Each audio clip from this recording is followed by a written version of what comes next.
Ай. Какво му пречи ли? Пречи му като няма. Какво ти пречи? А? Да. Какво ти пречи?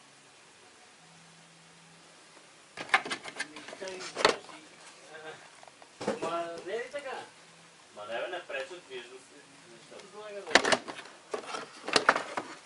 Той, защото на нашия стила ще го събира и затова. Не, че пречи. Ами, затова се прави на интерес. Да махна хайлите и да сложа лоптайта тук.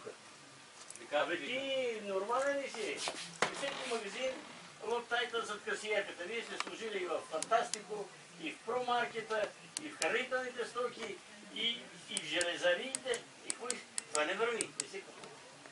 Сериозно ти говоря. Това не го купува. Не се купува.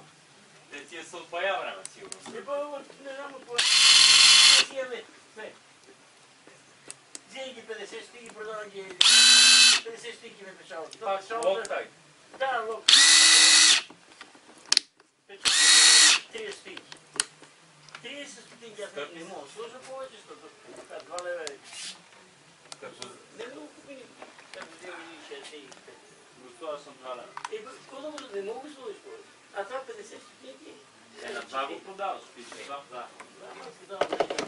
Така Ето да го купи. Тогава тактиката. 2 давай за 1 лев и